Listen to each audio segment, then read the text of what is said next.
Hello everybody and welcome to First Impressions. We are on Twin Peaks Season 2, Episode 8. This is the episode after the great reveal, which it's happened now. We've had time to let it sink in. And now we deal with the aftermath of that. It definitely paints certain scenes specifically, but in general, the whole show in a much different context. And when I say certain scenes, I mean scenes involving the one character. Yeah, the one. Well, we can, okay. Yeah. Spoiler alert, we're discussing the murder of Laura Palmer, so. Yes, we're past the point where the audience has discovered who it is. So this being my second watch through, I've kind of been, I've been doing exactly what you have been, which is anytime he appears in a scene, I've kind of been tracking his progress. Yeah. Without being able to tell you about it. Yeah. But just sort of being okay, so I'm wondering whether he's schizophrenic or whether he's actually possessed by some demonic force. Yeah. I'm watching the progress of that. So it's at what points is he fighting it? At what points is he, just succumbing to it? And now he's just full-fledged psychopath. It'd be interesting, now I kind of want to go back and start the series over again just for his scenes, just to see, they're all in a different context now because now we know the truth. Yeah. But as we start, the episode starts off on a hilarious note because it does the long intro or whatever, which I was commenting to Amanda as we started watching that, this is a show that was definitely made before the age of, Netflix binge watching, because if you had gotten to the end of the last episode with the big wail of the reveal, and then it starts in with the traditional Twin Peaks opening, you would have just been sitting there being okay. So after the intro finishes, the very first scene is just an establishing shot at night of the Palmer house with this thunderous, ominous tone just burr underneath, and you're just sitting there we haven't forgotten, thank you, yes. In fact, as of now, at the time that we're recording this, it has been 2 weeks later since we watched that last episode. Yeah. So, it's been a couple weeks, but it still feels very fresh. As soon as we step back into this universe, I'm just going okay, this is where we're at. We haven't skipped any time yet, and so we're good. So an interesting thing about it is Laura Palmer's mother is... Yeah, she did not feel I wasn't sure if I missed something in the last scene, because as the scene opens up, Leland is just happy as can be. He is beyond ecstatic after having... he is fully Bob at this point. Yeah, he's definitely dealt with it, but during the scene where James and... Donna, thank you, show up, he has to sort of play it straight, play it cool or whatever, and it's only when he's got his back to them and he's got his face to the camera do we sort of see his little tics, and we get a sense, okay, he's playing these guys. But now we know every time he straightens his tie, it's to look at Bob. Right? Oh man. But, as you said, it's Laura's mother that's kind of interesting in this scene, because there's a part in the scene where she just sort of is at the top of the stairs, she calls down to him to sort of get his attention or whatever, and she seems to be behaving like either she's in 100% deranged denial that he's done anything wrong, or she was just either knocked out or drugged or something, or just not cohesive while the last scene of the last episode was going on, and she just does not know that it's happening. Somebody was commenting, and I should, before we do the next episode, I should bring up the YouTube comments. Somebody was commenting on, because somebody said something, I was to kind of explain her behavior. Yeah. One of the theories is that she's actually psychic. And so was Laura Palmer, and and that Bob actually, or the demonic Bob thing. Yeah, whatever Bob is. Actually was going after Laura Palmer, and Laura Palmer was resisting him. But anyway, back to the episode. So... That's the opening scene, though, is Leland sort of tidying up, and oh man, he's doing the thing that you see in movies all the time where a killer has just killed somebody and they have the body and they're just sort of nonchalantly transporting it around just out of view of anybody else that might see it. And he's got it locked, he's got poor Maddie's body in his golf bag. Yeah. And he's taking it out to his car. Amanda's comment was somebody must be able to smell her. I think it's been a a few hours at this point. You'd be able to smell death, right? I don't know that decomposition works that fast. We're no scientists, but the thing that I took away from the scene was the fact that he's lifting this thing up and tossing it in his truck. Bodies are heavy, and he's just picking it up and slinging it over his shoulder. He does not come across as anybody who seems overly fit or physically, strong or whatever, but he's just slinging around like that's not, a body would be super heavy, especially with rigor mortis starting to set in. Alright, gonna go golf. Yeah. Regardless, he gets it out to his car and he takes the top down on his car. He's just about to have the best day of his life and he just drives off. I like it because now everybody knows who he is, right? Yeah. Now everybody knows he's the killer, and so the show... All the scenes before where he was exuberating this weird affectation, his weird behavior, we thought it was like denial or just like his way of coping with the situation. But now we know that it's way different. It's a totally different context. And that's actually the brilliance of it, is because when the other characters in the show come into that, like when Donna and James come into the house and they see this, like, display of golf balls, basically, and just people, like, and the mom's acting weird and he's acting kind of weird. They just look write at it each off. other and they're like, oh, that crazy Leland. Yeah, right? they're just like, they don't want to be... That's the persona he's built up now, and that's brilliant, I think. Definitely Bob is hiding himself very well in this character. Yeah. But we don't spend the whole episode on him, although there's other scenes with him. Well, but we get back to what the sheriff and Cooper are up to. Right, so they've arrested Ben Horne.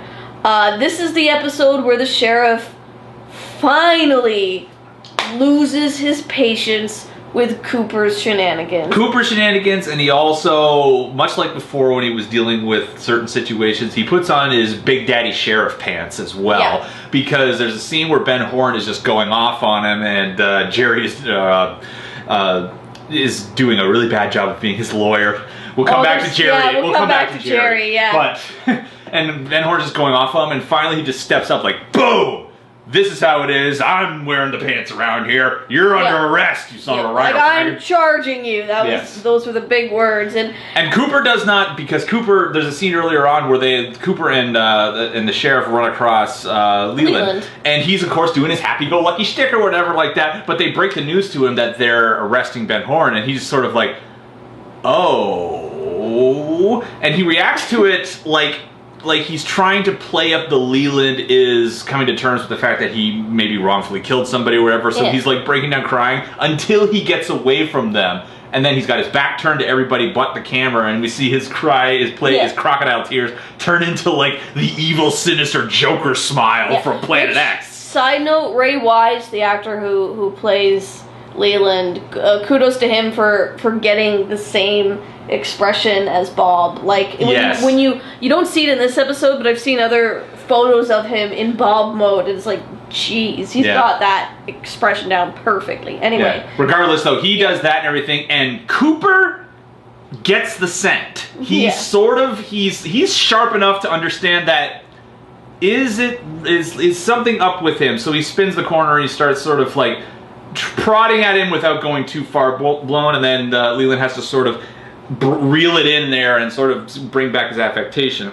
But the sheriff is having none of it. He's done. He's fed up with this whole situation. He's been dealing with this whole Laura Palmer death thing and all the shenanigans, not to mention his little girlfriend's taken off. Oh yeah, Josie's taken off as well. Yeah, so he's just like, finally, Sheriff McPatience a lot has finally broken. He says, okay, Cooper, enough.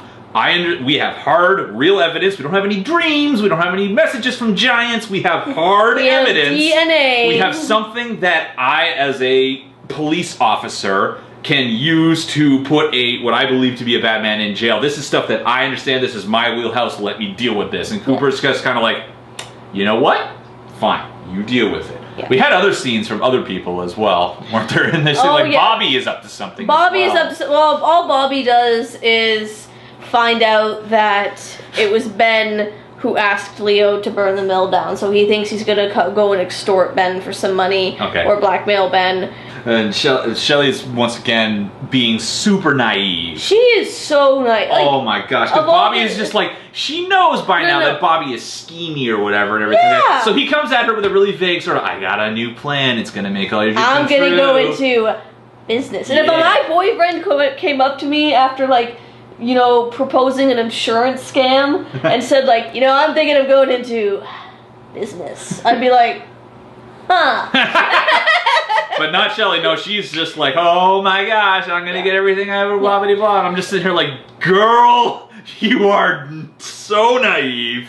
The other character we very briefly catch up with, or characters, is Lucy and Andy. There's really not much again to say about that. Andy had an awesome scene in that thing. He had a very awesome one because he comes into the office and Lucy comes back with her sister, who you immediately identify as her sister because she's got the exact same voice, the exact same hairdo, everything. Except she's more annoying. She's more annoying than Lucy, if you can believe it. So she comes in and then she's got her baby with her. So I guess she's just visiting. Andy comes in and sees Lucy holding her baby, and he just, in typical Andy form, he just is like, snap, faints. Yeah.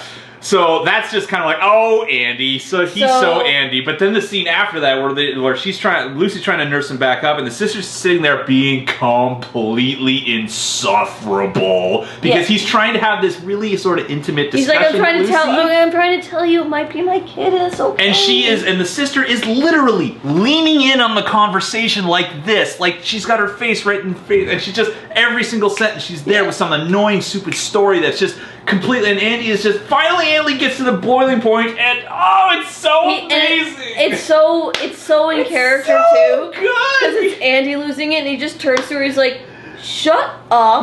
Like, shut up. That's what he does. He's like, he's not mean. He's not angry. He doesn't raise his voice. He's just like, I want you to shut up. Please shut up. The other one that we do catch up with is good old Pete. Oh, Pete visits Bennett. So in the Dan reaction favorites of tonight. Yes! I think Dan was just right there with Pete. He was... The first thing he does is he shows up at the sheriff's office and he wants to talk to the sheriff. And, we learned last episode that Pete has found out about... Josie? Yes. Jocelyn? Josie, yes, okay. He's found out about her. I forget their names, sorry! I just wanted to see you lean forward Anyway, he wants to tell the big... he comes into the office like a kid who's got this big secret that he just cannot wait to tell somebody. Yeah. And he's like, I want to tell the sheriff, but I don't want to just blurt it out. I want to be sort of subtle because the sheriff's probably still stinging about his girlfriend taking off. So he's kind of tries to get it close to it, but the sheriff gets called away to do police stuff because the one-armed man's escaped or whatever. Another side plot that doesn't really go anywhere and gets resolved pretty quickly. But while he's in the police sheriff's office, apparently nobody watches the holding cell because he just wanders into the holding cell where Ben is with a tape recorder, and he just he has this message from Josie on it. No, from Catherine. From Catherine, sorry, my bad. On it, it's sort of her, haha, I got you, Ben. You got to sign over the mill to me now, whatever. He is having and a he ball. is so freaking happy. He presses the play button and he's dancing around like howdy and just putting in his face. It's really rewarding. It's so good because you very rarely get to see Pete in a win position. Yeah, he's very rarely. He usually plays the bumbling floozy or whatever, but very rarely is he in a position. That too, yes, but.